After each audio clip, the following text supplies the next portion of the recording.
Hey, what's up, YouTube fans? So, the topic for this video, right, is the evolutionary reducibility and phylogenetic predictability of the human immune system, right?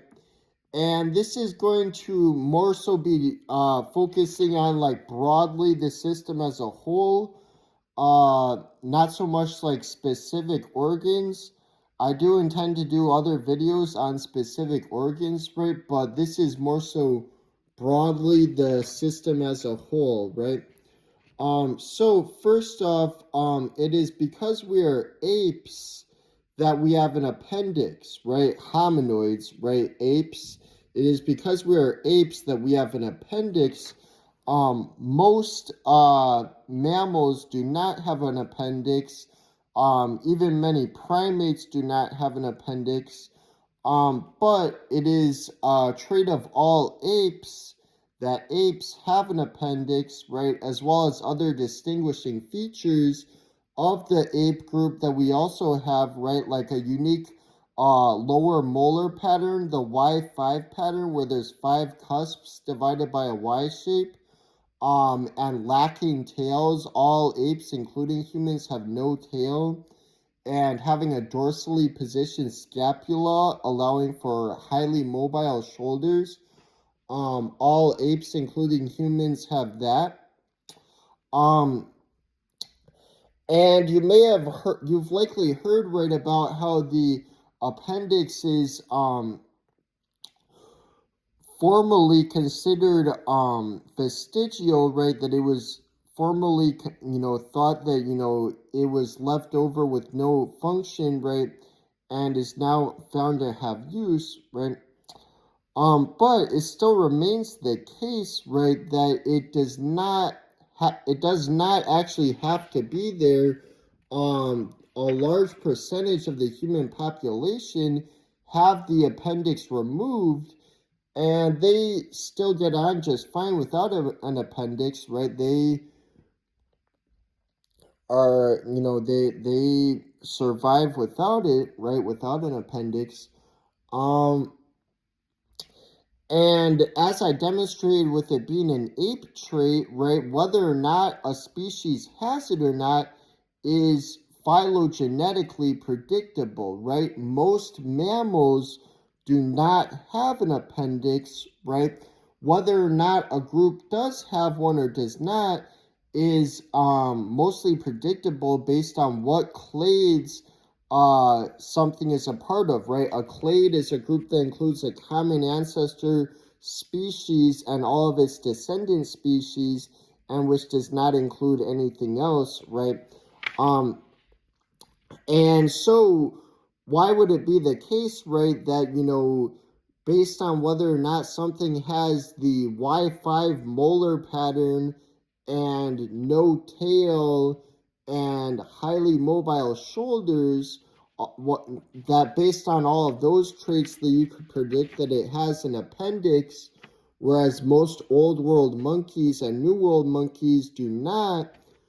It doesn't really have to be that way, right? The old world monkeys, most of them get on just fine without an appendix, right?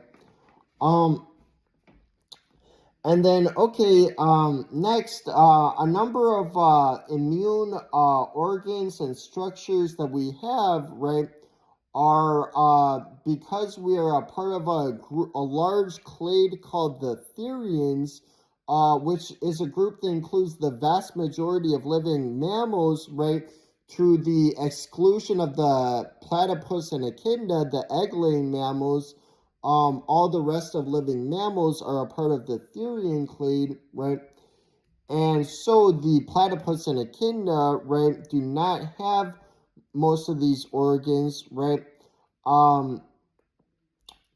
And we do not see them in most other vertebrates, right? If any other vertebrates, right? So as Therians, we have the Pieris patches, and tonsils, adenoids, and lymph nodes, right? Those are all features of therian mammals, right? But most other vertebrates do not have these organs. Even the other mammals, the platypus and echidna, right? They do not have these organs, right? At least in the case of the andinoids, I think I wasn't really able to find any data on if the platypus and echidna have that one. I don't know if it's known, um, but in any event, um, it is because we're tetrapods that we have bone marrow and intestinal lymphoid follicles, right? Um, Most fish, right, do not have bone marrow or intestinal lymphoid follicles, right? But they get on just fine without those. Likewise, when our ancestors were fish, they got on just fine without those, right? And a few of these are features of the gnathostomic clade, right, which is the jawed vertebrate clade. It's a group that includes the vast majority of living vertebrates to the exclusion of lampreys and hagfish. Those are the only two living outgroups of vertebrates that are not part of the gnathostomic group, the jawed vertebrates, right? Whereas hagfish and lamprey, they are the jawless fish, right? They still have no jaw, right? But in any event, gnathostomates, right, have a thymus and a spleen, right? The hagfish and lampreys, they do not have thymus or spleen, and invertebrates do not have thymus or spleen, right? And yet these other creatures get on just fine without thymus or spleen, even the lampreys and hagfish, which are vertebrates, but they are able to survive without those, right? And then there's a number of features of the vertebrate immune system, right?